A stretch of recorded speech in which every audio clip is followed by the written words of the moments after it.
Chapter 11. 3 Gifts. The bells ding-donged, calling the people of Laredo to midnight mass. Firecrackers snapped in the spicy odor of chili mixed with the sweet scents of cornmeal and hot peppers. Mariachi music throbbed across the plaza, and the 300-year-old church slowly filled. Candlelight illuminated the brilliant red, blue, and gold-painted carvings of the altar at the end of the long, narrow nave. The surface of the massive plastered walls was irregular. The ceiling were high. Tomas and Jose were not going to attend Mass. The Torreses and Morelloses were religious but casual about attendance, particularly the boys. Tomas made his way to the platform where the soccer team had carried Jose but could not find him. Wandering in and out among jubilant friends and strangers, he arrived at the stone wall and sat down. The words of Señor Fuertes kept haunting him and forcing him to think about his problem. Should I be a fisherman or a student? He asked himself. He had to decide soon, but it was becoming harder and harder to do so. Tomas cast his eyes to the ground and dreamed his own version of the Christmas pageant. The ponga and the shark nets were battling Charles Darwin's sailing ship the Beagle. The bumphead parrotfish and the damselfish fought shelves of books. Good will prevailed, he thought. I'll just have to wait and see. He sat up straight and scratched his head. But which one is the good, the fisherman or the student? He glanced back over the stage. Good and evil had been so simple and obvious in the church pageant. It did not take much thought to see the difference between the devils and the saints. But what about the difference between school and fishing? It was not so clear which one was good and should win. Time was running out. Señor Fuertes had said he had to make a choice. Tomas rubbed his head, got to his feet, and ran in and out of the crowd to both find and lose himself. He came to a stop at the steps leading down to the lower plaza. Jose had returned to the fountain and was studying the charred remains of his racket. Two little boys were watching him in wide-eyed admiration. "Jose!" Tomas called and ran down the steps, threw his legs over the unfinished fountain bowl, and slid on his pants to the bottom. Good, Jose," he said. "You are a real pyrotechnician, the best." "Did you see it?" Jose asked. "You didn't come with me." "I saw it. Everyone saw it." Jose's face was black with soot from the gunpowder that had launched the rocket, but he was grinning. "It would have been much prettier," he said, "if I had made the streamers explode streamers. 2 waterfalls of light would have been sensational." "It was perfect, Jose," Tomas said, "as if heaven had opened and celebrated the stars." "I can make double streamers, Tomas," Jose went on. "I know how. Come help me. You can read the directions while I pack the chemicals." He dropped the ashes of his rocket and brushed his dirty hands on his pants. "Did you convince Ramon to give you a shark's jaw? I need more black powder." Tomas nodded and smiled. "A nice one with lots of teeth." "Good, I have a man to buy it. Do I still get a seller's fee?" "Yes, but not so much this time." He leaned toward him. "I'm saving for a diver's mask." Jose rocked back on his heels and smiled at him. "So you are going to be a fisherman. That's great." Jose! Victorio was standing on the plaza wall above them, his feet spread wide. "I've been looking for you. Don't go. Wait." He ran down the steps and crossed to the fountain, his pink trousers glowing red in the floodlights. "Jose," he said, pushing back his broad-rimmed Stetson hat, "you have a future. Pyrotechnics is a good business. Come to my casa after Christmas. Let's talk about starting a little fireworks business here in Laredo. I'll finance it. You make the fireworks, I'll sell them, and I'll give you part of the profits." Jose climbed up out of the fountain bowl and stood before Victorio, his thumbs stuck in his pockets like a business dealer. "Thank you, sir," he said, "but I am going to the mainland to work with my uncle. I need to learn a lot more." "Perhaps," Victorio said, "but it seems to me you know enough already for a nice little business. We could do well here. People have to go all the way to La Paz for fireworks now. Think of all the church fiestas that require fireworks. 6, or is it 7? There are all the political fiestas, too." "I do like to make rockets," Jose said, wiping his sooty forehead. "I really do, but Victorio interrupted before Jose could say no. "Think my offer over and come see me. The mainland is very far from your family." "Yes, it is," Jose replied thoughtfully. "You can have all the combustibles you need." He slapped Jose on the back. "Tomas," Jose turned to his friend, "what do you think?" "It's kind of dangerous if you don't know what you're doing. Come see me," said Victorio in a booming voice that drowned out Tomas. Hastily he turned and walked off. Tomas, Jose said excitedly, I could buy chemicals right away. I won't have to wait until the shark's jaw dries. That's true, Tomas said thoughtfully. But maybe you will never learn how to make that star that will burst into Quetzalbirds if you don't go study with your uncle. Maybe I wouldn't, said Jose, and I do want to make Quetzalbirds. Let me think. But wow, free pesos to buy chemicals with? It sure is tempting, Tomas agreed, as together they mounted the steps to the upper plaza to mingle with the other people who were not at Mass. A mariachi singer with a fine bushy mustache was crooning a love song to an American family, and one of the pageant devils was eating tostadas and drinking Coca-Cola by his family's cook cart. His mother was pointing him out to passerby and proudly mouthing the words, my son, my son. As Tomas and Jose neared the cart, the devil, who had taken off his black robe and horned cap, recognized Jose. Firecracker man, he said, grabbing Jose's hand and shaking it. You did a good job. Next year make it even bigger. One of the pretty pageant nuns joined the devil, smiling at Jose.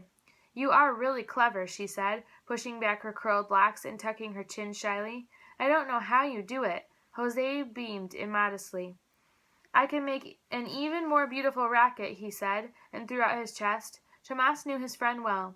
This conversation was going to go on and on. He ambled over to the plaza wall and sat down. Through the church door he could see the Lady of Guadalupe in her gold frame high above the altar.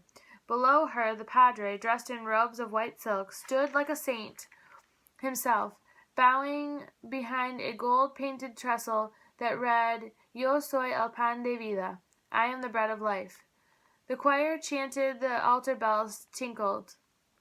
Tomas gazed at the Lady of Guadalupe, hoping she might help him in his confusion, but no word came from on high.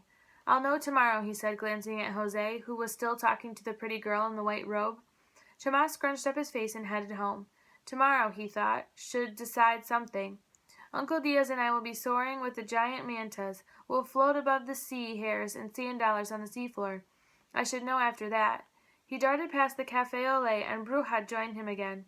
A mine should not be wasted, he heard again, and broke into a run to get away from the voice. Christmas morning dawned cool. A few clouds covered the eastern sky, speaking of a conflict between warm and cold air. Tomas got up moments before Gallo crowed, only to find Dolores and his mother already in the kitchen preparing the Christmas feast. Maria climbed out of bed and stood restlessly while Digna slipped a white dress over her head and zipped it up the back. It was trimmed with lace ruffles. Although it was made of cheap nylon and many of the seams were fraying, to Tomas it looked like an angel's robe, and Maria a red-cheeked angel. No sooner was she dressed than she sat down beside her present and watched to make sure it did not go away. Tomas mixed her a bowl of cornflakes, but she would not eat. Maria's excitement tingled through everyone, but especially Digna, so when Ramon got up she begged her mother-in-law to awaken the rest of the family. Dolores glanced at the impatient Maria and smiled. She picked up and rang a small clay bell, and a present from her long-ago wedding when she had been 14. In a very few minutes everyone was standing under the palm porch roof before the Lady of Guadalupe. Ramon took his seat, then Miguel and Dolores. The daughters-in-law sat on the earthen floor behind Tomas and Maria. Francisca lit the candles below the Christmas altar. Tomas wished he had the shark to give his grandfather right now, but it would be all right. This afternoon would still be Christmas. He measured the distance between the date palm and the lemon trees. The shark would fit there nicely. With a grandfatherly smile, Ramon got to his feet and presented Maria her gift. She tore it open without breathing. A doll, she bursted joyfully, hugging the pink and white doll with gold hair. She lunged for Digna's lap and buried her head in the folds of her skirt. Do you like it? Digna asked, her plump hands caressing the curly head. Yes, yes, Maria sat up and gazed at her beautiful doll, whose arms and legs moved up and down. The doll was dressed in white like herself. Help me, Mommy Digna, Maria said. Dolly is hungry. She wants a burrito. Maria rolled her R's so long that Ramon and Tomas burst out laughing, and Francisca covered her mouth in glee. Now it was Tomas's turn. He tore the paper from the larger present and let it fall to the ground. A fishing tackle box, he gasped, then looked from face to face in astonishment. My own tackle box. Mother, he said, turning to her, did you give me this? She did not answer. It is wonderful. Now I have a tackle box like Grandpapa and Miguel. Francisca nodded. and Tomas opened the box. Lying on the top layer was a colorful assortment of hooks, lures, and spinners. On the bottom layer were various fishing lines and tools. Tomas looked from face to face to discover who had given it. "It was your father's," Francisca finally said, pressing her hands to her cheeks and squeezing back tears. "It is time for you to use it. I give it to you with love." Tomas was deeply moved as he looked upon the things that had been touched and used by the father he did not remember. Thoughtfully he picked up each hook and spinner and turned it over in his hand. As he studied each fishing line, he suddenly realized the tackle box was a message from his mother. She wanted him to become a fisherman. His grandfather was looking at him. "I do not give you this gift," his eyes said. Ramon did, however, have a present for him. He passed Tomas the other box. In it was a pair of new pants. "School pants?" Tomas asked, and looked at his grandfather. He nodded. The giving was over. Dolores lit the fire, and presently the pungent odors of spices and frying fish filled the air. The Christmas feast was paraded to the table. Digna carried in salsa, spiced vegetables, sugar rolls, tortillas, and a bowl of refried beans. Dolores brought out a red ceramic bowl of rice, and Francisca took a chicken out of an oven of clay and placed it ceremoniously at Miguel's place. "I hope that it is not gallo," said Tomas, "or I will never get up in the morning." Maria and Ramon laughed, and Digna smiled as she arranged fresh tomatoes, bright yellow-green lemons, oranges, and pomegranates in the center of the feast. By the time Dolores had placed the herb-drenched snapper on the table, she did not have to call anyone to dinner. They were all seated. "Ramon," she said, "it's time to pray." "Lady of Guadalupe," he said, crossing himself, "we thank you." "And take care of us," Dolores added. "We need your help. Amen." For 2 hours the Torres family feasted, laughed, and forgot their problems. Miguel poured himself and Ramon the last of his bottle of wine. Between sips, teased Tomas about Griselda. He had seen them walking to school together. Tomas blushed and said Miguel's mustache needed trimming, then jumped from the table. Miguel chased him around the bean tree and back. Tomas laughed, his infectious ha-has ringing through the casa grounds and tickling even serious Digna to laughter. When Tomas sat down, Maria crawled into his lap, and she fed her doll a bit of everything, while the family told stories. Francisca told about finding the cactus fruit, and Ramon recalled how he had once started the ponga too fast and sent Miguel flying head over heels into the water, and no one mentioned the oficiales. When the sun had passed the meridian and was descending toward afternoon, Tomas grew restless. He did not know how to leave the table and meet Uncle Diaz. Then Maria again ran up with her doll. "You be the daddy, Tomas," she said, "and I'll be the mommy. This is the baby." "Okay," he said, getting to his feet. "Mommy, you take care of the baby. I must go fishing." He picked up the cardboard box his new pants had come in. "This is the baby's bed," he said. "Put her to sleep while I am gone." Maria put the doll in the box and laid her on the earthen floor under the Lady of Guadalupe. "Here's a blanket to cover the baby," Dolores said, glad that the hard work was over and that she could play with the little girl too. She gave her a towel. "It will be a cool night," she remarked. "Cover her well. The winter rains are coming." "Sleep tight, baby," said Tomas. "And now, Mommy, I must go fishing. Goodbye." He picked up his tackle box and blew her a kiss. Out in the street, Tomas could hear other families celebrating Christmas in laughter and conversation behind their fences.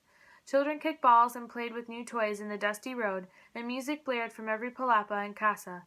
Above the happy sounds of Christmas Day in Laredo came the glorious song of the Orioles, who were setting up their spring territories in the trees of Colonia Zaragoza. The air had warmed, and the sky shone crepe paper blue.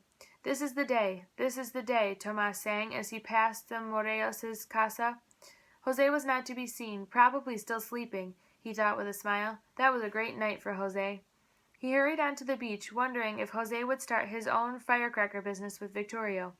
It seemed too good to be true. All the combustibles his friend could possibly want would be his. Then Tomas wondered how the profits would be divided, and if Jose would get his fair share. "Why am I thinking about such things?" he asked himself. "Is it the spirit of my father in the fishing tackle box that is making me a responsible man, thinking responsible thoughts?" Tomas blinked his eyes, and Jose's problem was gone. His thoughts lightened. He was going to dive with the incredible Uncle Diaz. He was on his way to conquer a shark. He ran the last stretch to the fisherman's bench. The green boat cast a long shadow on the water, indicating that it was 2 o'clock. Uncle Diaz was not there. Tomas scanned the beach for him. he saw only a young boy and girl picking up shells at the water's edge, 2 men sleeping under the date palm, and a group of ninth graders kicking a soccer ball around. He walked to a palm and sat down. After a long while, Tomas put on Uncle Diaz's diving mask and began to imagine the wonders the great diver had seen through it. Had Uncle Diaz looked out on the deep diving Sierra mackerel, the rare porcupine fish with its covering of movable spines, or the wrecks of the conquistador ships? He tried to imagine himself coming up a black coral at 90 feet, how his lungs ached as he cut the sea jewel from its rock, and how he sucked in life-giving air when he finally shot to the surface. Then he stabbed the whale shark. He lifted it and carried it over the sea to Griselda. Her green eyes glistened with admiration, and she laughed and called his name. Tomas took off the mask. The shadow of the boat had grown longer, the water a darker blue. The children were wandering homeward, and the soccer players were gone. Overhead the turkey vultures circled down toward their night roost. Tomas looked up the street. He could see past the Morelos' gate to the crossroads. Uncle Diaz was nowhere in sight. He is not coming to meet me, Tomas realized. In sadness, Tomas picked up his tackle box. He would get the shark by himself. The rent for the island must be paid. Biting his lip to quell his disappointment, he stopped at Jose's gate and looked in. A fire was still burning in the pit where the pig had been roasted. In the blue twilight he could see the Morelos family moving from kitchen to garden, hear Jose's little sister giggling, and smell the sweet odor of pork. He pushed open the gate and walked to the brick hideout. A candle was burning in the cave. "Jose," he called softly. "Jose!" "Tomas!" Jose stuck his head out of the laboratory. "What's up?" Tomas hesitated. "Is Uncle Diaz here?" he finally asked. "Uncle Diaz?" Jose said. "I don't know where he is. He went to town after we butchered the hog. I haven't seen him since. Why?" "I was just wondering," Tomas answered softly. Jose came out of the cave, brushing the dust from his Christmas pants. "I don't have enough chemicals to even start the double streamer rocket, never mind the black powder," he said. "I'll have to wait until Uncle Lopez gets here." "What about Victorio?" Tomas asked. "Oh, I've forgotten about him. He probably didn't mean it anyway," answered Jose. "I guess not," said Tomas. "I guess not. People are funny that way."